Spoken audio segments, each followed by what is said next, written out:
Bonjour Sébastien. Ah, salut François. Ouais. Tu tombes à pic, regarde un petit peu le jardin ici, il est très abîmé, hein. Il y a des zones qui ont souffert de la sécheresse, Ouais. des zones qui ont souffert des taupes, des hannetons aussi, bref il y a toute une série de dégâts ici. Comment est-ce qu'on fait pour remédier à ça? C'est le bon moment ici pour rénover, donc rénover ton gazon.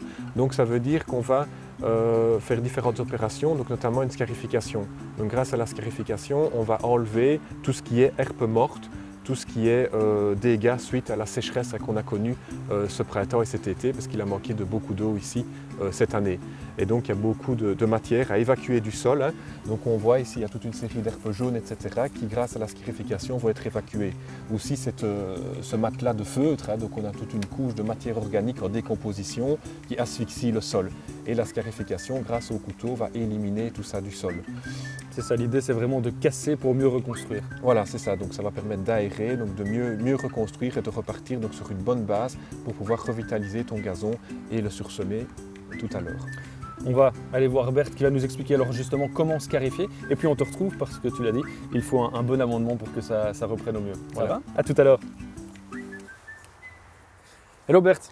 Bonjour Sébastien. Alors tu as entendu avec François, on parlait scarification et comme d'habitude, tu as des produits à nous proposer pour faire ça de manière optimale. Voilà, tout à Dis-nous en fait. plus.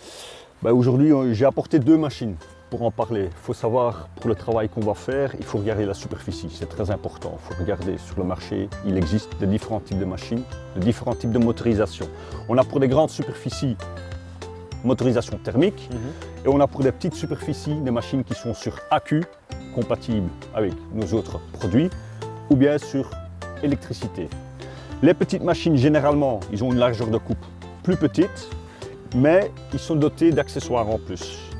Ils ont souvent le rouleau émousseur qui vient avec, rouleau émousseur, tandis que le jeu de couteau est ici déjà monté dessus. Le jeu de couteau de scarification va rentrer, pénétrer dans le sol, tandis que le jeu ici, Ça va y rater. ça va gratter, superficiel. Comme accessoire, vous avez aussi bien sûr le bac qui viendra avec pour ramasser tout de suite les résidus qui sont là. Tandis que la machine thermique ici pour de plus grandes superficies peut être dotée aussi d'un accessoire comme le sac de remplissage. Mais généralement on va travailler sans parce qu'on va avoir beaucoup de aura matière beaucoup qui de va résidus. sortir, on va le voir par après. Ici justement, on est sur une superficie de 12 arts, donc on va utiliser cette machine-ci. Comment ça fonctionne concrètement? Concrètement, ça a l'air d'une tondeuse, mais ça n'a pas le même jeu de lame pour travailler. Ici, on va rentrer dans le sol. Ce qui est très important, c'est qu'on doit bien définir la profondeur qu'on va travailler dans le sol. Ça ne sert à rien d'aller à 3-4 cm. Ici, on va parler de millimètres. 3 à 4 mm, c'est suffisant. On veut juste enlever la petite couche de feutre et enlever les mauvaises herbes en même temps. Ok, c'est parti. On teste ça? On va commencer, bien sûr. Let's go.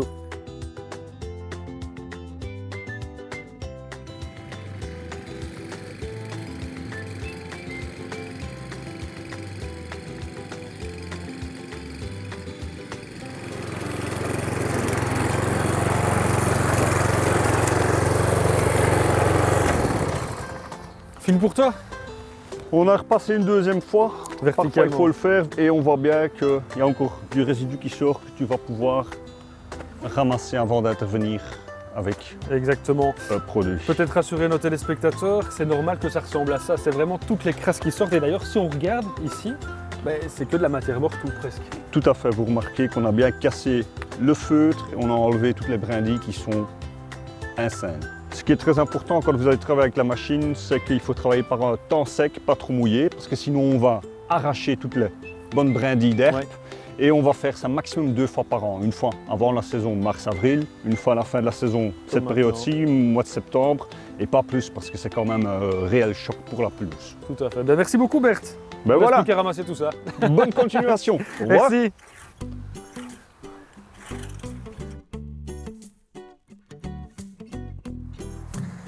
Voilà François, regarde, ce terrain bien scarifié. Alors il ne reste plus maintenant qu'à l'enrichir parce que c'est quelque part là le plus important. Tout à fait, voilà, donc on est en plus en période de mois de septembre, donc le gazon a besoin d'être reboosté. Après la scarification, il faut vraiment enrichir ce gazon grâce à un engrais organique, hein, avec l'azote qui est dedans. Et on va en profiter pour mettre une nutrition complète et équilibrée qui contient aussi du potassium pour préparer ce gazon à l'automne et à l'hiver. Ce sont des petites granules qu'on va tout simplement épandre. Épandre avec un épandeur, oui, tout à fait. Puis après on regarde autour de nous, on voit quand même quelques zones dégarnies aussi. C'est Oui. le moment de ressemer. Oui, donc tu vois les zones où on voit la terre est complètement dénudée. On voit qu'on a créé des sillons grâce à la scarification. Donc c'est le moment de remettre des semences, de faire un sursemis, donc un regarnissage de son gazon. Et les semences donc, vont être mises dans les zones en tout cas qui sont à réparer. Et pour s'assurer que ça reprenne bien, petit amendement ici aussi pour être sûr que la germination se passe au mieux. Oui, donc un amendement de recouverture qu'on met à faible dose, qu'on va éparpiller comme ça le plus homogènement possible sur le sol. Donc à base de tourbe et de lave notamment, qui va vraiment permettre un bon contact de la semence avec le sol et qui va aussi la protéger du dessèchement et assurer une très bonne germination lorsqu'il pleuvra. Et puis, petit coup de rouleau pour terminer, c'est ça. Pour bien aplatir et terminer le travail correctement. Merci François, tout paraît si simple.